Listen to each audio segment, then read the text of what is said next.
just when you think you got everything up and rolling and something decides not to start when it's supposed to start. That happens. And it is Monday, too, so that could be part of it, right? Yes, so we got through the cold. Oh, well, yeah, we did. It's still cold out there. If you haven't headed out yet, oh, my goodness. Bundle up. It is really cold. But it should come to an end in terms of this teens and 20s below. Yeah, I guess we're still at later 9 below. today, right? Yeah. Later today, we're supposed to hit, I do believe, 11 for the high. Let me just double check. 13 for the high now. Ooh, nice. Oh, wow. Really warm. Okay, well, here it is Monday again, and I know on Thursdays I say, oh gosh, this week goes so fast, and then on Monday I say, oh, the weekend goes so fast, and it did again. Yes. Yeah, we had tons of basketball. I think I had, we refer to it as bleacher butt after Saturday. We watched a lot of basketball. We were on the road up in Crookston. Mark Johnson and I went up and did the Otter hockey game Okay, up there. and how did that turn out? I did not see the That was not a good game for the Otters. okay. They did not get off the Shoot. bus. Okay, shoot. But we show up there, and all of a sudden, normally when we get there, the JV's going. Okay, you set up, well, the JV's going. And then when, 15 minutes left on the warm-up clock for the varsity, that's when we go. Well, all of a sudden, we walk in there, and it's the University of Minnesota Crookston Golden Hawks or Golden Eagles or whatever they were playing. And I'm like, oh, no. that's not the JV team. The JV team was off in a different rink. But that also means that their broadcast crew is right where we need to be. Oh, gosh. So we had to wait for them to get out of there before we could start the broadcast. And, all the equipment I have to set up for those games. You don't tear down nearly, not very fast. And so it's trying to, they had to tear down their stuff. I had to put up our stuff. And then we got up, I'd have to say record time putting everything up. And we were able to get on and get that broadcast going. But, the Otters, it was ugly. It was bad. Shoot. Okay. Well, anyway, next game. Put this game behind you. Yep, got we the got next one. Got them tonight. Okay. So we had my granddaughter played in Fergus. So they played Pelican. Great games. Oh my goodness. Tight games, and they were a lot of fun. The JV, that's where my granddaughter plays, and thankfully they won their game. I think they won by 11, but it was a pretty tight game all the way through. And then the varsity fell to Pelican Rapids. Really? Yeah. And, Pelican has they got a good basketball crew over there. I was going to say, Hillcrest has got a really good crew, too. I've had we do. several of their and games. in fact, they were up by 10 or 12 for a lot of the game, and then they kind of threw away that 10-point lead. And anyway, Pelican ended up winning. Great group of players over there. I think the Korf girl had over 42 maybe, or something like that. So she's pretty unstoppable. I've been a girls' game where the whole team didn't put up 40. Right. So anyway, she's a great player, and they're a nice team. And the Hillcrest Comets played very well and hard too. And somebody has to walk away the winner, and it just happened to be Pelican this time around. So. But it's not playoffs yet, so. Right. So we watched a game at home, and then we got in the car and hightailed it over to Breck to watch two boys' games over there. So we got there in time for the JV game and the varsity game over in Breck.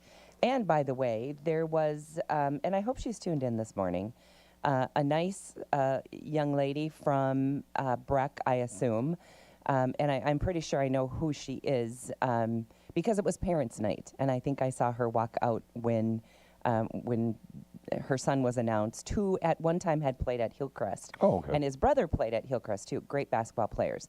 Anyway, she came up to me after the game, and she said, "You don't know who I am, but I just want you to know that I listen to you and Dave every single morning. I never miss it."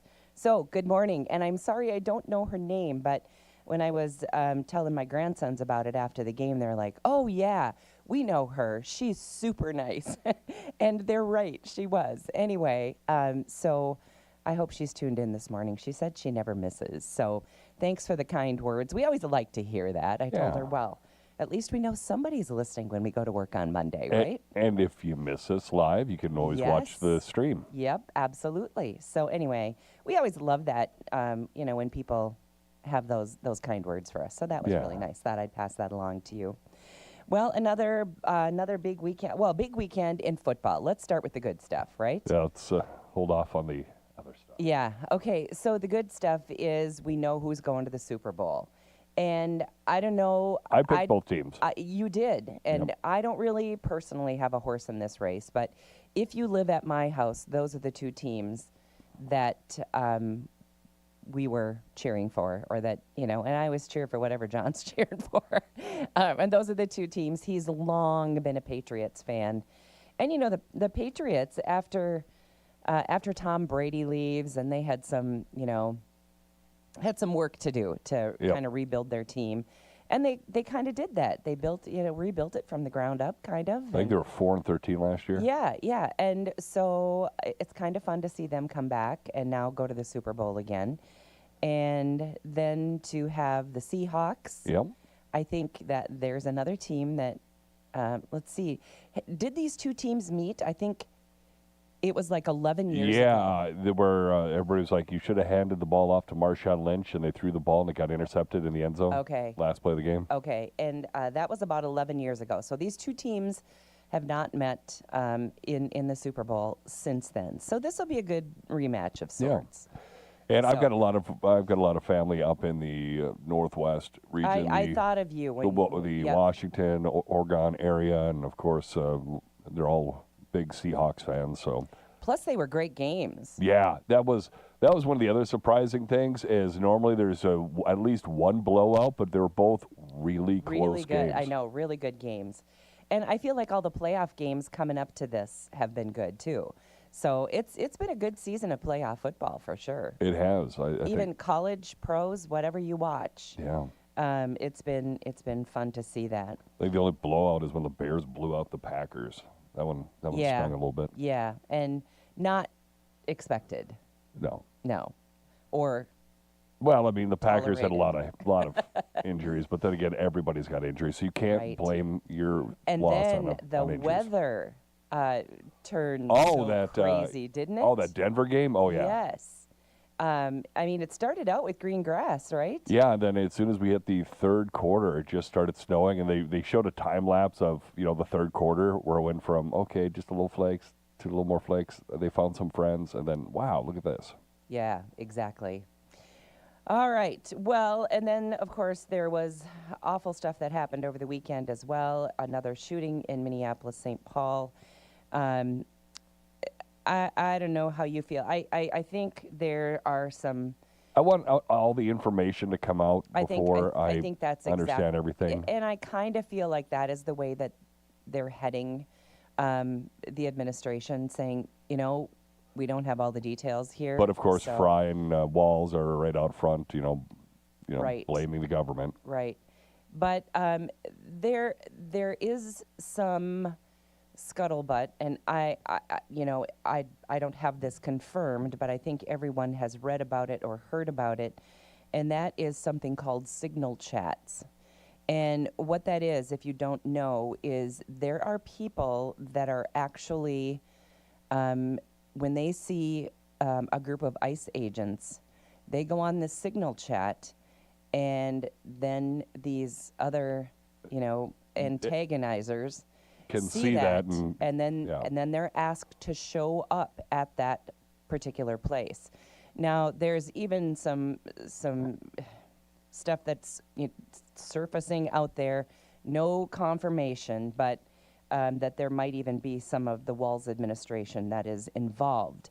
And so while we can't confirm that, and I don't know, maybe it will never be confirmed. I don't know. Some of these things just. Yeah, there's been talk about the vice governor. There's also been talk that one of the group leaders is Amanda Kohler, who was Tim Walz's campaign strategist. Right. So there's a couple people very close Yeah, to the administration. Yeah, And right. Peggy And- Flanagan was the other one they're talking right. about. And so, I mean, if that's what's happening in Minnesota, oh my goodness.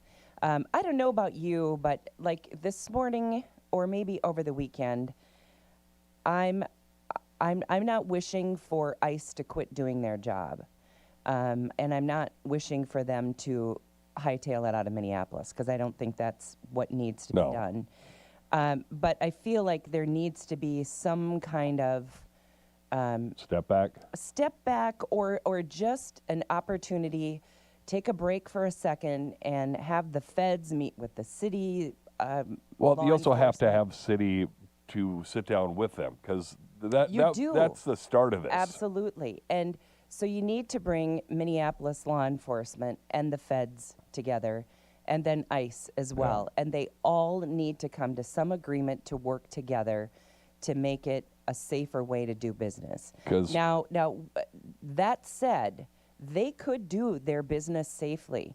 ICE could have been in and out of Minneapolis already if they hadn't had all of these agitators working against the work that they are asked to do. And we were talking about Signal earlier, and that's apparently what this gentleman was part of. And the ICE was there to arrest a targeted individual. They were like, okay, we're going for this guy. And all of a sudden, this gentleman and several others decided that they wanted to interject themselves and get in the way. And he had a gun. So I just don't see how you can call it a peaceful protest when you approach ICE officers with a gun. We were listening to some of Governor Walz on our way up to Crookston, and Governor Walz was like, it's a totally peaceful protest, but we couldn't hold the scene, and so we had to leave. It's like, well, if it's a peaceful protest, your Minneapolis and Hennepin County would have been able to hold the scene. Yeah, Instead, they got run out of there because it's not a peaceful protest. It isn't, and it hasn't been. And these professional agitators who are coming in and stirring up, stirring up all the issues, and dialing up the rhetoric to things like, we're going to your homes, we're going to burn your house down and burn your family alive. Those are the things that they are being shouted at from these agitators. And then these agitators come in, stir everybody up, And then they leave. and then they leave. They go on to the next city. Right. So anyway, it's a really awful situation all the way around, and no one, including the Trump administration, wants to see anyone lose their life over this. Because it will change the life of whoever shot the gun. Well, and obviously it'll change the life of the family who Absolutely was it shot. will. It absolutely will. But there was pretty strong rhetoric coming out of the family of that young man, as you might imagine. But they're selling him as this kind, sweet ICU nurse that showed up at a protest and, ran toward the ICE officers with a loaded gun and ammunition. I don't know. I mean, if you're going to do that, you might want to leave the gun at home or in your car. It is no longer a peaceful protest if you bring a gun and ammo. I don't care if you've got the permit to carry. I don't care. You don't come to a peaceful protest. It's no longer peaceful if you bring a gun. Anyway, I feel like there needs to be like this pause, if that's even possible. And I suppose it's too much to hope for that this crazy bunch would ever see any kind of common sense. But I don't know. Something needs to change. They need to do something differently, because these and this Signal chat thing, you talk about an organized uprising. Yep. This is very organized, people. This isn't just people coming out of their houses and people who believe strongly one way or another coming out into the street. Have you seen their signs? Have you seen, I mean, they are organized, and then they're using technology to go to the places and encourage more people to come and stir the pot. Yep. And I'm not so sure that it isn't coming right from Minnesota leadership. And if that's Minnesota leadership, boy, we so badly need something new, and everyone sees that. I hope. Thankfully, Walz is out of here soon. Absolutely. But do you see him out there pretending to be supporting the state of Minnesota? Yeah. My goodness, He's a too little, joke. too late, you knucklehead. And this is such a welcome relief for him, because now fraud is on the back burner a little bit. And nothing to see over here, folks. He's not on the front Look at me page. now. Look at me now. I'm on the front page, but I'm doing great things for the state of Minnesota. So, it's all just how people take it and look at it. But anyway, regardless of how you believe, I think something needs to change. I've got a piece, and I'll save it for after the break because I won't have time for it, but it reads like this, and I'm not going to read the whole thing because it's long, but if you're wondering why the world feels like it has gone mad, start here. And we're going to talk a little bit more about that, and gives you some perspective on where things are and how you might feel, how you fit into this, and why it has come to this. And I thought this was really thought-provoking. It talks about how different life is today for those, kids, 17-year-olds going off to colleges, what they're learning, what they've been indoctrinated with, what they have done just simply on social media their whole life, and how that has changed what we're seeing today and how people are behaving. It's very interesting. And again, I'll during the break, I'll pick some snippets out of there, but I think it's worth passing along. So we'll do that when we come back on Morning Talk.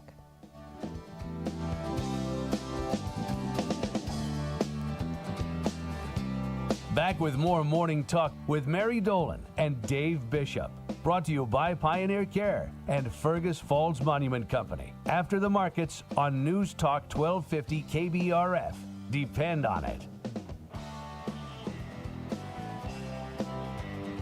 This is Craig Olson. Join me every Saturday morning at 8 for the Coaches Show, presented by the Viking Cafe on News Talk 1250 KBRF. Football, basketball, soccer, hockey, volleyball, swimming, cross country. I interview area coaches to discuss the season, recap the last game, and preview upcoming games. Catch the live show at 8 on Saturday morning on News Talk 1250 KBRF and the live stream and archived shows at KBRFradio.com. Just click on Sports Streaming. The Coaches Show, presented by the Viking Cafe. KBRF presents Where to Eat, the culinary adventure, sponsored by Dandelion and Burdock and Service Food in Fergus Falls. Hi, I'm Zach Daniels. And I'm Dave Bishop, your guide to the region's culinary treasures. Join us as we explore various restaurants, uncover delicious meals, and highlight each restaurant's signature dish. Experience diverse cuisine types, unique atmospheres, and must-try dishes. Check it out on KBRFradio.com and the Fergus Now app. New episodes air every first Friday of the month. Where to Eat, powered by Dandelion and Burdock and Service Food of Fergus Falls. Previously on the Under the Hood Show. When I was a kid, I had a chance to get a chemistry set. I got only the I'd have chemistry known. set, and I started experimenting with the baking soda and the vinegar thing, and how cool that was. And of course, I had to overdo it like I do everything, and I got it on a little bigger level, and I got in a lot of trouble, and we had to buy new carpet for the living room. It was not good. You should listen to the Nordstrom's Under the Hood Show with the Motor Medics right here, KBRF, 1250 AM, every Saturday at 10 a.m. Synthetic nitrogen prices continue to fluctuate unpredictably. So Pivot Bio launched Proven G3, a weatherproof source of nitrogen with 3 modes of action.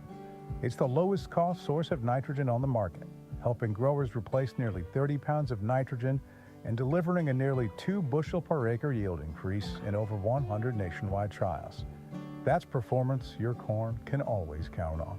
See real results at pivotbio.com/provenit. KBRFradio.com is your online home for News Talk 1250 KBRF. You'll find the latest in local and national news, plus sports, and you can podcast or stream live. That's at KBRFradio.com.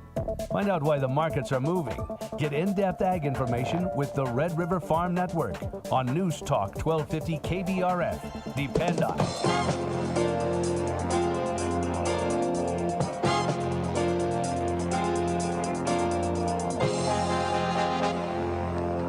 Good morning. I'm Tyler Donaldson here on the Red River Farm Network with your morning market update. Grains still trading a bit lower across the board there. Corn contracts and soybeans all lower. Wheat trading lower as well. Van On and Company owner Christy Van On says the grains trade's looking at corn and testing support levels here heading into the week.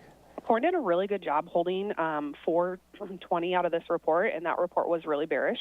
And now we're looking at saying, hey, can we get to 435 to 445 for a target to make some sales? And unfortunately, that is what we are hoping for. On Friday we did play catch up and move on a little bit of corn marketing just because we are worried that it's going to be a tough go for soybean or for corn moving forward. But if you're looking at it and saying, hey, I would like to sell some corn sooner rather than later, that 435 to 445 is the target we're looking off of March. There's still a nice carry in the market, so you look out to July corn, 443 out there right now. Anything from 450 to 460, especially if that equals $4 cash for you, I think that's a good place to be looking at some marketing. Cattle market's getting a boost from lower corn prices. Yeah, cattle, I think feeders are tied closely to the corn market right now, so kind of watching those, but definitely consolidating when you look at it on the chart, really starting to narrow in on this range and saying, hey, we're just not getting anywhere for the feeder cattle. Live cattle, kind of that same situation, a little bit of a bigger range of trade, but overall, when you look at these markets, they are consolidating. The parabolic is a buy for live cattle. Feeder cattle, it's still technically a sell, but we keep coming up and touching it, so if we could get just a little bit more, that'd really help out this market. Reporting agriculture's business, you are listening to the Red River Farm Network.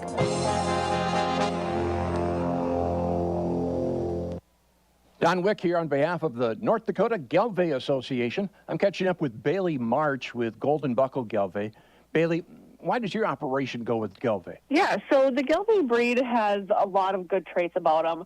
One of the first few things that comes to my mind is their maternal strength and just a lot of good things for the commercial man. It sounds like a breed with some very easygoing cows. It is. Especially for our operation, my husband and I, we both have full-time jobs. He works off the farm, and I'm fortunate enough to be able to work from home. But I'm the one that's doing the calving, a lot of the feeding.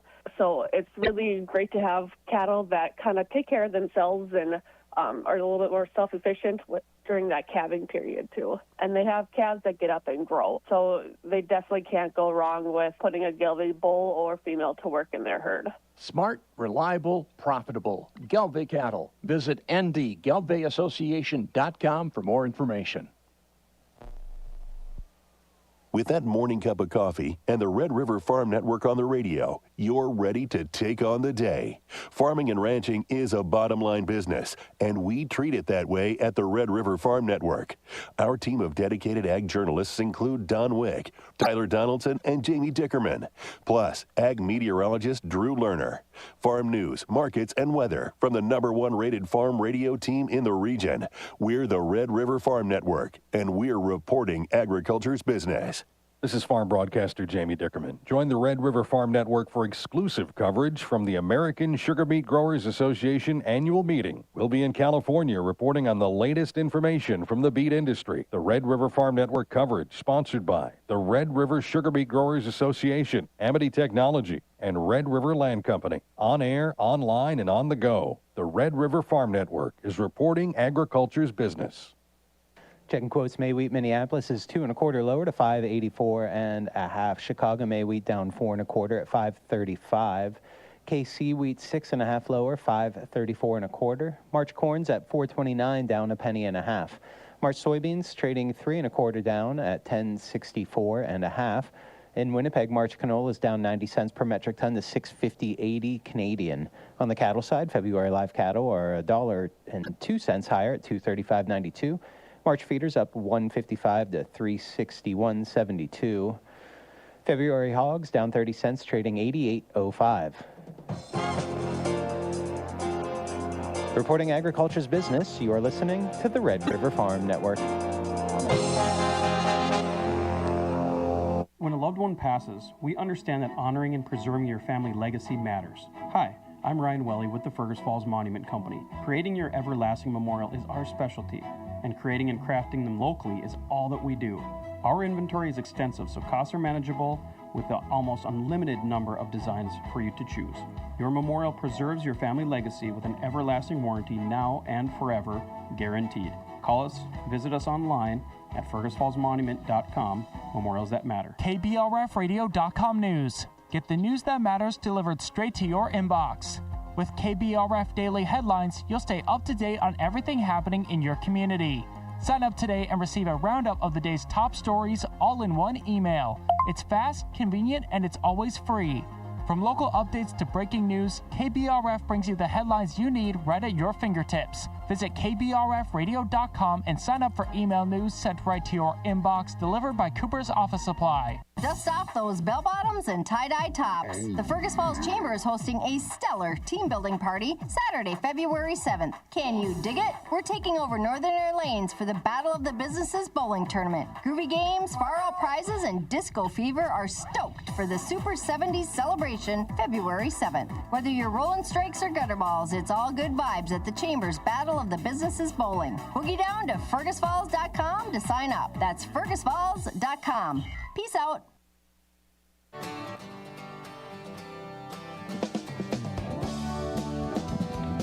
News Talk 1250 KBRF. Listen anytime, any place with the Fergus Now app on your phone as we have 9:36. One of my favorite times of the week. It's two Marys and a Dave. And we say good morning to Mary at the American Legion. Good morning. Good morning, guys. Happy spring. Happy spring. I know. We're going to dig ourselves out of the tank, I think, finally. So I think so, for a few days anyway. Wouldn't that be nice? Yeah, It so works. now all things are relative, and when we get to be, like at 15 or 20 above, we're going to think it's like the end of March or something, and we're going to start dressing differently and leave your jacket at home. Sure. I know. That's how we Minnesotans do things.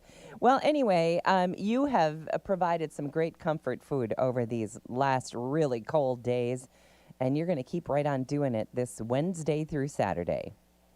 That's right. We're open for dine-in Wednesday through Saturday from 3 until 8. And our carry-out is from 11 till 8, Wednesday, Thursday, and Friday, and 3 until 8 on Saturday as well. So Okay. well, join us anytime. Absolutely. Carry-out or dine-in. Well, we can't wait. What's cooking for the Wednesday special? This week we're having, I lost my train of thought here, a chicken wild rice hot dish. Oh, that sounds good. Really good. Always a good, feel-good comfort food, too. So, and, of course, there's always some sides there and a treat at the end, and it's just the Wednesday special. Everyone looks forward to it, that's for sure. So, chicken wild rice hot dish, that sounds so good. It's a popular one, so feel free to call ahead if you want, or call us on Wednesday, and we'll have it ready whenever you want to pick it up, or order when you come in for dine-in. Okay. You're able to get it inside as well. All right, that sounds great. So open every Wednesday through Saturday, and of course you've always got those great desserts too, and you've got a bunch of them that are available all the time, but you always have a couple of features throughout a month. We do. We try to feature a couple, 3 things, and this month the features are a cookies and cream cheesecake, a graham cracker pie, and a peppermint cheesecake ice cream dessert. Oh, boy. They've all been popular. Okay. But we have all of our regular things as well. Okay. Well, they all sound great, and so does the Wednesday special. And if you would like to get anything ordered, I know you guys do a fair amount of catering, so maybe people have questions about something like that, or they just want maybe a meal to go, maybe some ribs for family that's coming over the weekend or something. What's the best number to call, Mary, to find out more or to get that ordered? Give us a call at 739-4633. All right. Mary, have a great week. You as well. All Thank right. you. Bye-bye. Mary from the American Legion. And another thing I should have mentioned, if you are throwing a Super Bowl party, they could help you out with that, too. Oh, yeah. I mean, who wouldn't want to serve ribs at your Super Bowl party, right? And if you want to find out more about it, the American Legion, you can go to KBRFradio.com and watch KBRF Presents Where to Eat. We did one of our recent episodes. We were at the Legion. Okay, that sounds great. And you ate all the favorites. Ate all the favorites, and, yeah. Derek Well, tried the ribs for the very first time. Yeah, and loved them, I assume. He loved them. Yeah, that's great. Well, this is something I'm only a share part of it, but I thought it really makes sense or makes what's going on today make more sense, if that's even a possibility. Anyway, it comes from this person, and he's on Facebook, and he's called Real Texas Conservative. And it starts out like this. His name is Michael McCune. If you're wondering why the world feels like it has gone mad, start here. He goes on to say a lot of people feel it right now, even if they can't quite explain it. Things just don't feel divided. They feel irrational, like common sense left the room and nobody noticed. So let's start somewhere familiar.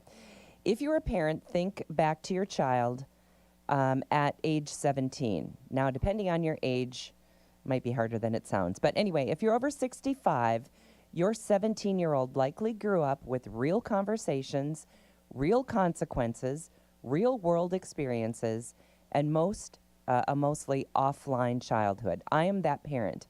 I'm 65, and I can think back to when my daughter was 17, and all those things are true. Real-world experiences, mostly offline childhood. I don't think she got a cell phone till she was 17. Real conversation and real consequences for things. They learned how to navigate life face to face, not through a screen. So anyway, that might be hard to remember for some people. Yeah. For this example, this guy is going to use Alexandria Ocasio-Cortez. He said not to pick on her, but to create a parallel people can understand. She enrolled at Boston University at 17 years old. 2000, and it was in 2007. So keep this in mind, 2007 was the year the first iPhone was released. Facebook was just taking off. Social media hadn't merely entered society yet. It was about to replace real life itself. It goes on to say, from that point forward, an entire generation didn't just use social media, they built their identities inside it. We moved from real conversations, real feedback, real consequences, and experiences to a digital world where validation, outrage, and belief systems are curated by algorithms. So back to that example of AOC again. She entered college studying international relations and economics, political and ideological subjects, before she had really lived any real adult life at all. Remember, she's 17. At that stage, her worldview was shaped almost entirely by institutions, professors, academic theory, and emerging media narratives. Her bartending job came later. At the time she entered college, she wasn't even old enough to legally enter a bar, let alone gain meaningful real-world experience from one. So you have to think about maybe, someone like me. Go back to when you were 20, 30, 40. Where did your wisdom come from? It came from experience, world experience. It came from love and loss, from trial and error, from success and failure, from getting things wrong, paying the price, and learning something real. And that's kind of how, wisdom is earned, if you will. But people seeking to run our country today aren't people who ever put themselves out into the real world long enough to have those experiences. AOC, for example, can never fully understand the world, not because she is unintelligent, but because she never allowed herself to experience it. And we're just using her as an example, she and many other people her age. And she grew up at a time when real-world experience was barely even an option anymore. She now publicly dismisses Elon Musk, a self-made man who built multiple world-changing companies, and she calls him unintelligent. She routinely, of course, criticizes Donald Trump, another self-made man who currently leads the most powerful nation on earth, and has done so with measurable success. If you are promising to lead this country, yet you are unwilling or unable to honestly acknowledge the strengths and successes of the sitting leader of your own nation, then you are not demonstrating leadership. You are not demonstrating, you are demonstrating immaturity. And the guy that writes this article said, if I were running for office, which I am not, I would truly believe I was the best person for the job. I would begin by openly recognizing what my opponent had done right. Then I would explain how I would build on those successes to take the country even further. But we see none of that. No such wisdom, no such awareness, no such calm or rationality. But here's the real story. When you see chaos in the streets, including places like Minneapolis, don't focus so much on who is doing the protesting. Pay attention to who is not. That's the real story. That's the truth most people are missing. You know who's out there? You know who isn't out there? People with jobs, people with families, people with responsibilities, people with experience, perspective, and yes, intelligence.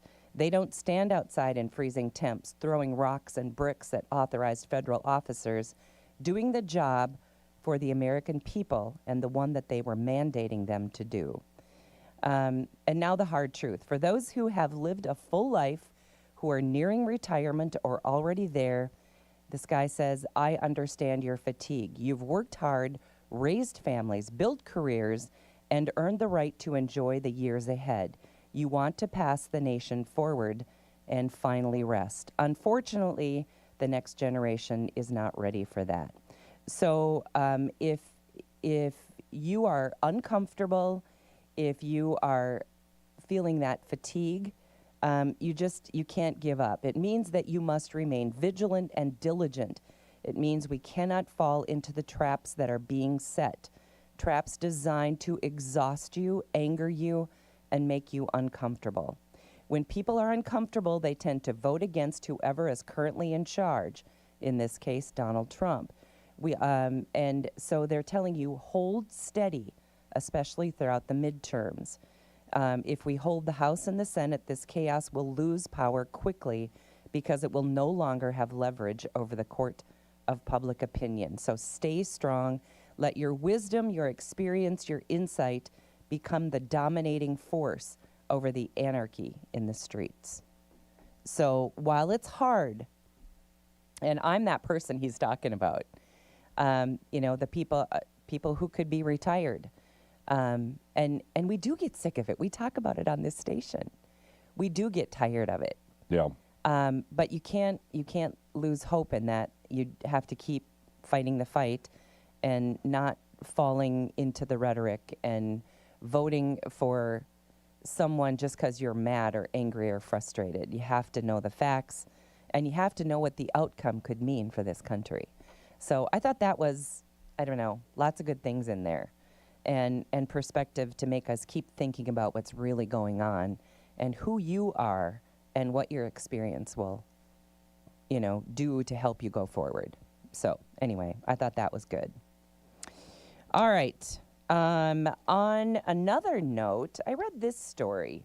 I don't know what you think about this, but it says that 4 in 10 people avoid visiting their relatives with dementia just because it's a challenging visit.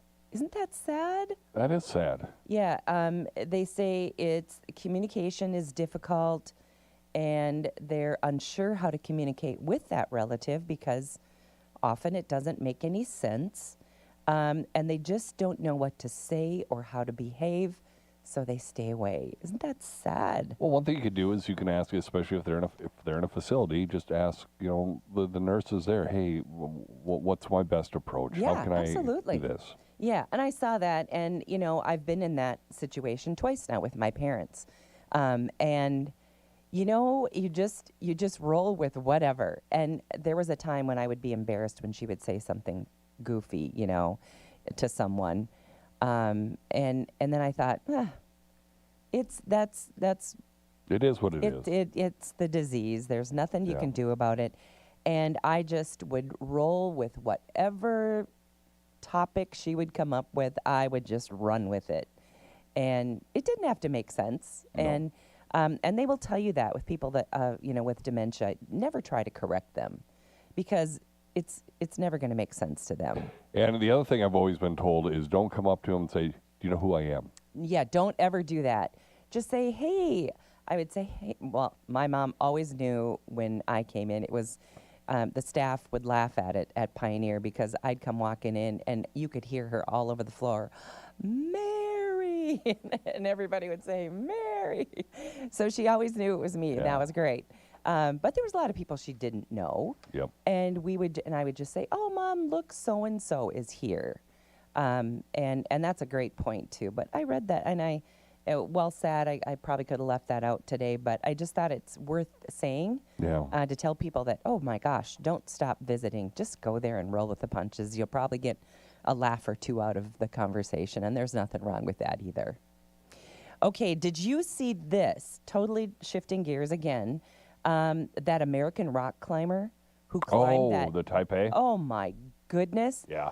I saw it twice this morning on the news, and when he got to the top and stood up there and took a selfie, I sat on the couch and covered my eyes. I couldn't even watch him stand up there. He did that, I think, I was out at a game, and Jen said she popped it up on Netflix a couple times, but when it was live, and she goes, no, I can't. I I in couldn't case he watch falls. it. No, he's no, like, I no, couldn't watch it. I can't. No ropes, no nothing. Yeah, free climbing. And it's what, the 11th tallest structure in the world or something Yeah, like it's that. very large. Anyway, and his wife, like, I forget on what floor, she was in the window waving to him. I'm like, oh my goodness. What guy well, if I'm his wife, I'm like, you even try that? Find somebody else. She's just like, I just upgraded the life insurance. Oh my goodness. I wonder if a guy like that can even get life insurance if they know what he does. Because I suppose life insurance agents don't really know what you do in your spare time. No, but if they Google you and you pop up on Netflix and you're going to climb the Taipei Tower. Probably a big deal. Hey, Ted, maybe we need to cancel this policy very quickly. Yes, 101 floors in this building. And I felt like when he got to the top, it felt like such a small space. You know, like he was standing up there taking selfies. I'm like, oh my goodness. It was terrible to watch. If you want to kind of feel sick to your stomach for a moment or something, yeah, do go to Netflix. You can watch it if you'd like. But on the right side, you know he survives. Now. Yeah, But when exactly. it was live, you had no idea. Exactly. That's very true. You want to hear what some of the most bizarre things that they find at the TSA at the airport? Security finds? Oh, I bet you there's some good ones. There's some good ones. Okay. A replica pipe bomb. Oh, that's always something great to carry on your plane. was discovered at the Boise airport. That claims the top position on the unusual seizures list. It contained PVC pipes, wooden blocks wrapped in paper labeled C4, and protruding wires, prompting explosive specialists, of course, to respond. This happened last May. The passenger claimed the items were training materials and abandoned them voluntarily. Now, if you were carrying something like that on a plane, wouldn't you say, okay, I'm going to tell you what I got in this bag? Anyway, this guy doesn't sound super stable, if you ask me. But anyway, I don't know what happened to him. Other notable discoveries include live turtles hidden in travelers' clothing. Oh, that's probably smuggling. That happened at Newark and Miami. Razor blades sewn into garments at the Denver International. Drugs concealed in footwear at Kona International, and weapons hid in knee braces and car seats. Additional finds encompassed bullets disguised as Nesquik containers, firearms concealed in golf equipment, and pills hidden inside shampoo bottles. Wow. Yeah. If you ever want to watch something interesting, watch To Catch a Smuggler. Oh. All the ways that people try to get stuff through TSA and through airport security around the world. It's very interesting. Oh, my goodness. I'm just trying to remember, did I put my shampoo bottle in my carry-on? Oops, you know. Gosh, yeah. My favorite still, though, when I went through TSA in Orlando on the way back to Minnesota, and I had that pie. I was trying to get that key lime pie. The key lime pie. Key lime pie back to Minnesota, and I'm like, the first guy. I'm like, hey, there's a pie in there, just kind of a heads up on there. It's a little metal tin thing, so it's gonna pop up. He goes, oh, okay. What kind? I'm like, oh, it's key lime. He goes, okay.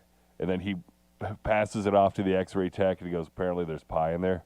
Tech's like, what kind? What kind? He goes, key lime. Nice. And I'm just like, okay, apparently they deal with this a lot. My buddy Eric's like, no, if it's frozen, you should be able to get it back to Minnesota. I'm like, but can you take it on a plane? Oh, gosh. Because I was thinking, the metal foil, the thing holding it. Right. And apparently I had no issues, and I was able to, cart it from oh my gosh, Cocoa Beach, Florida, all the way up to Fergus Falls for my dad to get him a key lime pie. Wow, your dad means something to you for sure. Oh, it was a good key lime pie, though. Okay, this is kind of funny. This is Great Falls, Montana. And somebody, lots of people were baffled. There were 3 bicycles wedged on top of a log sitting in the Missouri River.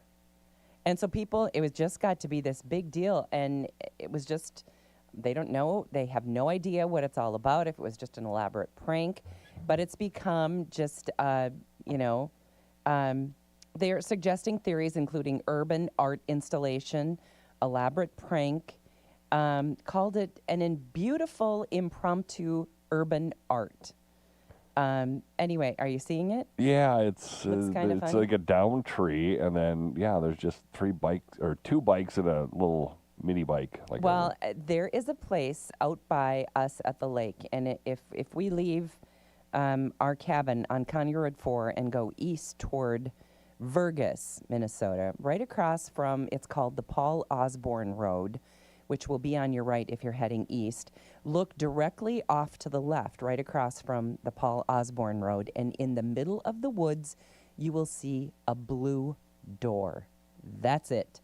Just a door. It's painted blue. It's right in the middle of the woods. And everyone knows it. Oh, you know where the blue door is? Okay, keep going. It's become this landmark, and no one knows why. And I think it was just put there just simply for mess us with to people? say, what is that? Well, that's strange. is that a Have you door? seen the blue door? Yeah. And now it's become kind of a landmark, Okay. Oh, you'll turn right. When you see the blue door on the left, turn right on the Paul Osborne Road. Anyway, so sometimes people do that just to mess with you, I think, which is kind of fun, right? Yeah. All right. Well, that's going to wrap up a Monday. And thank you for joining us. Just one more day, hang in there. We're going to be above 0 later today, right? Yes. Yeah, like teens above? 13. Ooh. Heat wave. All I right. know. Bust out the shorts. For sure. Okay, going back to flip-flops. Not really. All right. Anyway, our show today and every day brought to us by Pioneer Care and by Fergus Monument Company. Have a great day.